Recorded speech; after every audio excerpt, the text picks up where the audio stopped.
आज सुमित शर्मा आपको सीधे लिए चलते हैं आर्य समाज के प्रांतीय महासम्मेलन में, जहां पर सीएम भूपेश बघेल पहुंचे हुए हैं।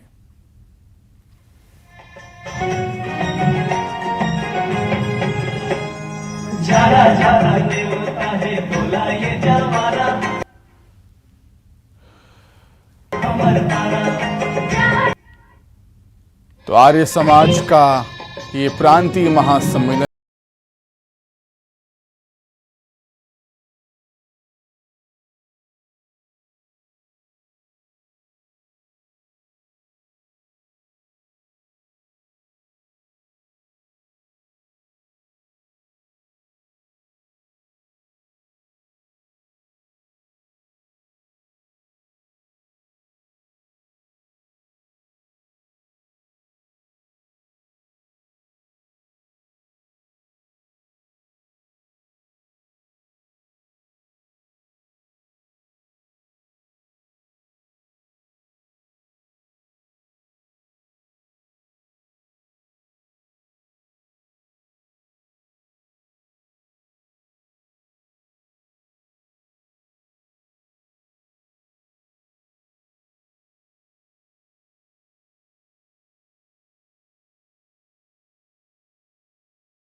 आइए अब सीधे आपको भोपाल लिए चलते हैं, जहां पर कार्यक्रम में सीएम शिवराज सिंह चौहान संबोधित कर रहे हैं। हृदय के होते हैं वो तो कहते हैं सारी दुनिया ही एक परिवार है। ये मूल है भारत का। आत्मवत सर्वभूतेषु, सबको कैसा मानो? आत्मवत, अपने जैसे ही मानो। अभी बात संवेदना की हो रही थी कि बिना संवेदना के सेवा नहीं हो सकती, बिना अपनत्व के सेवा नहीं हो सकती। और जब यह भाव मन में आ गया कि सब मेरे हैं, तो दूसरों को दुखी कैसे देख पाओगे? और इसलिए भारत ने कहा जियो और जीने दो। खुद भी जियो, लेकिन दूसरों को भी जीने की परिस्थितियां निर्माण करने की कोशिश करो। आप इस अद्भुत देश को देखिए। गांव में कथाएं होती है, प्रवचन होते हैं। आज भी मध्य प्रदेश में कई कथाएं चल रही है। वहां जो कथाकार होते हैं, प्रवचनकार होते हैं, जो संत होते हैं, वो जनता से उद्घोष करवाते हैं, बोलो धर्म की जय हो, अधर्म का नाश हो, प्राणियों में सद्भावना हो। ये क्या है? आप सोचिए तो, आप गहराई में तो जाइए। धर्म मतलब अच्छी चीजें सारी, अधर्म मतलब बुराइयां, उनका नाश हो।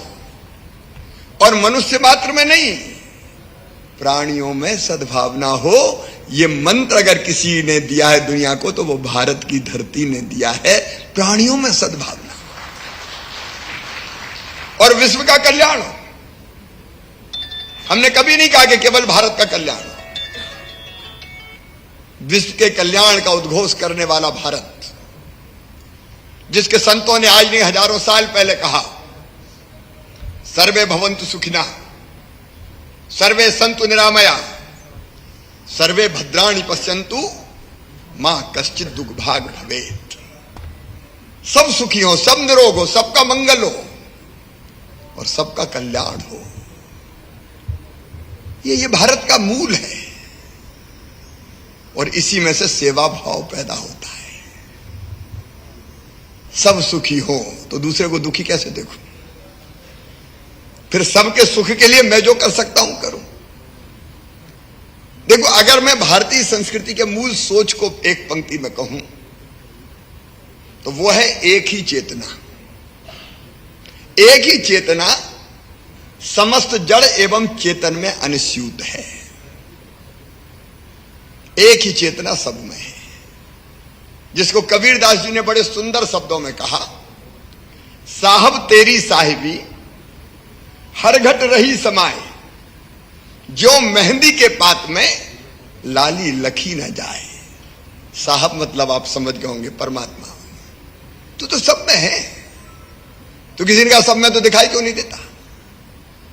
तो कबीरदास जी ने कहा, जैसे मेहंदी के पत्ते में अगर ऊपर से देखो तो रंग दिखाई देता है हरा, लेकिन अगर उसको पीस दो और पीस के हथेली में रच दो तो रंग कौन सा हथेली पे आता है? लाल। जैसे मेहंदी के पत्ते में लाल रंग होते हुए भी वो दिखाई नहीं देता, हरा दिखाई देता है, लेकिन पीस के अगर रच दो तो वो उभर के आता है, लाल रंग है मेहंदी के पत्ते में। वैसे ही तू है तो सब में, लेकिन दिखाई नहीं देता, लेकिन सेवा और साधना से तू फिर सब में दिखाई देता है, सब में दिखाई देता है। यह भाव भारत के संतों ने सदैव प्रकट किया है। एक ही चेतना सब में है, तो दूसरा दुखी कैसे हो? बड़ा अद्भुत सोच है सचमुच में। अब मनुष्यों के बारे में हम सोचें तो मनुष्य क्या है? आमतौर पर अगर ऊपर से देखें तो 3.5 हाथ का हाड़ मांस का पुतला है। अब मनुष्य को ही सुखी करना तो क्या करना चाहिए? तो सामान्य बात है, भूख लगे तो भोजन मिल जाए, प्यास लगे तो पानी दे दो, रहने को मकान दे दो, चलने को गाड़ी दे दो, जीने के लिए आवश्यक परिस्थितियां, जो न्यूनतम आवश्यकता है, पूरी कर दो, मनुष्य सुखी हो जाएगा। यह बात सच है। रोटी, कपड़ा, मकान, पढ़ाई, दवाई, ये चाहिए, ये करना ही है। और आप सेवा योगी इस काम को कई स्थानों पर करते हैं। भूखों को कैसे भोजन मिल जाए। सरकारों का काम भी क्या है जी? सरकार की जरूरत ही क्या है? एक व्यवस्था बनाए रखने के लिए और दूसरे कोई वंचित ना रह जाए, सबको न्याय देने के लिए। जो संसाधन धरती के उनको सब तक पहुंचाने के लिए। मैं उसके बहुत विवेचन में नहीं जा रहा, लेकिन अगर गरीबों को गरीब कल्याण योजना के अंतर्गत निःशुल्क अन्न दिया जाता है तो वो एहसान नहीं है, वो उनका हक दिया जा रहा है। अगर उनके मकान बनाए जाते हैं तो वो जरूरी है, क्योंकि धरती के संसाधनों पर हक उसका भी है। अगर लाडली बहना योजना बनी और वो बहनें जो आर्थिक रूप से ज्यादा सक्षम नहीं है, तो उनको सहयोग के लिए अगर राशि दी जाती है तो वो एहसान नहीं है, उनका हक उनको दे रहे हैं। धरती के संसाधन सबको समान नहीं बांटे जा सकते, लेकिन जिनके जो उन संसाधनों का इस्तेमाल करते हैं और उससे धन कमाते हैं, उससे हम टैक्स लेते हैं, और जिनके पास नहीं है उनको सुविधाएं देते हैं। यही तो सामाजिक न्याय है। यह आसान नहीं है। जिस भाव से प्रधानमंत्री कर रहे हैं, राज्य सरकार ने योजना बनाई, उसके पीछे यह भाव निहित है, मनुष्य को न्यूनतम जो आवश्यकता उसकी पूर्ति, यह सरकार की ड्यूटी है और यह हमारे समाज सेवियों का कर्तव्य भी है, जो जगह जगह कई स्वरूपों में दिखाई देता है। उसका विवरण आपको बताने की आवश्यकता नहीं, क्योंकि आप स्वयं करते हैं। शिक्षा का दान, संस्कारों का दान, यह जरूरी है सबके लिए, लेकिन यह और कि मनुष्य केवल शरीर नहीं है, शरीर के साथ साथ मन भी है। तो मनुष्य को सुखी करना अंतिम लक्ष्य क्या है? केवल पेट भरना नहीं, वो सुखी कैसे रहे? तो मन का सुख भी चाहिए जी। और मन का सुख क्या होता है? वो शरीर के सुख से पृथक है। जरूरी नहीं है कि कोई अच्छे मकान में रह रहा हो तो बिल्कुल प्रसन्न हो, कोई महंगी गाड़ी में चल रहा हो तो वो प्रसन्न हो। ये मन का सुख कुछ भिन्न होता है। अगर तोतली आवाज में बोलता हुआ कोई बेटा बेटी मां की गोद में आके बैठता है और छाती से चिपक जाता है, तो उसको सीने से लगा के जिस सुख का अनुभव मां को होता है, उसको कहते हैं मन का सुख। कोई मित्र बहुत दिनों के बाद मिलते हैं तो दौड़ते हैं और लिपट पड़ते हैं, कहां था यार इतने दिन। ये मन का सुख है। कोई कलाकार है और कोई अच्छी कृति, कोई कविता लिखी हो, कोई चित्र बनाया हो और कोई कह दे कि वाह क्या चित्र है। कवि से कोई कह दे कि वाह क्या पंक्तियां लिखी है। मैं राजनीतिक क्षेत्र में काम करता हूं, तो पहले युवा मोर्चे का कार्य करता था। मध्य प्रदेश और छत्तीसगढ़ एक थे दोनों। मुझे युवा मोर्चे के कार्यक्रम में बोलने जाना था, तो पहले हम ट्रेन से बसों से ही जाते थे। तो बिलासपुर में एक कार्यक्रम में मैं था। कार्यक्रम समाप्त हो गया, युवा मोर्चे का प्रशिक्षण वर्ग था। तो समाप्ति के बाद ट्रेन में देर थी, तो हम धर्मशाला के कमरे में बैठे हुए बातें कर रहे थे कि ट्रेन का टाइम होगा तब जाएंगे। हमारे नौजवान मित्र एक बुजुर्ग सज्जन को लेकर मेरे पास आए कि आप बोले इससे ये बड़े प्रभावित हैं और आपसे कुछ चर्चा करना चाहते हैं। तो मैंने उठ के उनका सम्मान किया, वो बैठे। फिर मैंने कहा बताइए। तो उनने उस समय की बात बता रहा हूँ। उन्होंने कहा कि देखो अभी हालात बड़े खराब हैं। मैंने कहा बात तो सही है। बोले इस समय बड़ा दुखी हूँ। तो मैंने कहा मैं भी व्यथित हूँ। तो उन्होंने कहा कि उस व्यथा से व्यथित होकर मैंने कुछ पंक्तियां लिखी है, वो पंक्तियां आपको सुनाना चाहता हूँ। अब मैंने मन में सोचा कि ये तो कवि है, तो उस समय कविता सुनने का मूड नहीं था मेरा। तो मैंने सामने इशारा किया कि मेरे मित्र उस समय हमारे अध्यक्ष हुआ करते थे, ये बैठे हैं विजेंद्र जी, इनको आप कविता सुनाइए, ये कविता जरा ढंग से ये समझ पाएंगे। तो उन्हें बैठे बैठे कहा नहीं आप तो शिवराज जी को सुनाइए। तो उन्होंने मुझे कविता सुनाना शुरू किया। अब कोई कविता सुनाए तो हमको कहनी पड़ता वाह क्या भाव है, क्या शब्द है। तो मैंने भी कहा समझ में आए चाहे ना आए, मैंने भी कहा नहीं वाह आनंद आ गया, क्या शब्द है। तो वो और उत्साहित हो गए। तो कविता खत्म होने का नाम नहीं ले रही थी। तो मेरे बगल में पानी का गिलास रखा था, मैंने वो उठाया और एक घूंट पानी पी के मैंने कहा वाह वाह क्या शब्द है। ये मैं कह रहा था और मेरी नजर पड़ी मेरे मित्र की तरफ। तो वो मुझे फंसा हुआ जान के धीरे धीरे मुस्कुरा रहे थे।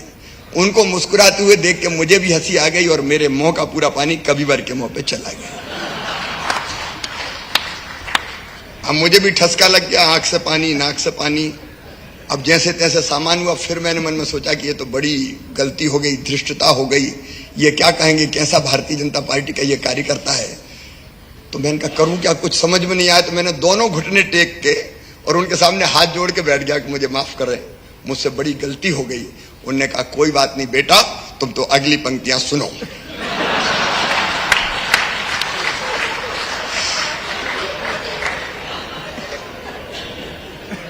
अब ये अगली पंक्ति सुनाने का सुख है मन का सुख। ये सुख भी चाहिए, केवल रोटी कपड़ा मकान नहीं चाहिए। तो देखिए कि शरीर भी सुखी और मन भी सुखी हो, लेकिन इसके आगे कहा कि नहीं और है, बुद्धि भी है, बुद्धि का सुख भी चाहिए। अब आपने वो पढ़ा होगा कई मित्रों ने कि न्यूटन एक पेड़ के नीचे बैठे थे, अचानक हवा चली, पेड़ हिला, फल टूटा और जमीन पे गिर गया। अब न्यूटन सोचने लगे कि ये हवा चली, पेड़ हिला, फल टूटा, ये जमीन पे क्यों गिरा। उत्तर नहीं मिल रहा था, तो जो लोग जा रहे थे इधर उधर उनमें से बुलाया, भैया जरा सुनना, एक प्रश्न का उत्तर नहीं मिल रहा। बोले पूछो। बोले हवा चली, पेड़ हिला, फल टूटा, ये गिर गया जमीन पे। तो क्या जमीन पे नहीं गिरता तो कहां जाता। बोले बीच में क्यों नहीं अटका, ये ऊपर क्यों नहीं गया। तो लोगों ने सोचा ये तो गया काम से। हम तो बरसों से देखते चले आ रहे हैं, फल टूटता तो जमीन पे तो गिरता है, इसमें कौन सी बड़ी बात है। लेकिन न्यूटन सोचते रहे, सोचते रहे, सोचते रहे, और अंततः उन्होंने खोज कर निकाल लिया कि पृथ्वी में गुरुत्वाकर्षण की शक्ति होती है, इसलिए हर चीज को वो अपनी तरफ खींचती है, इसलिए फल टूटता। तो 1200+ रिपोर्टर का प्रदेश अध्यक्ष अरुण साव ने लिया जायजा।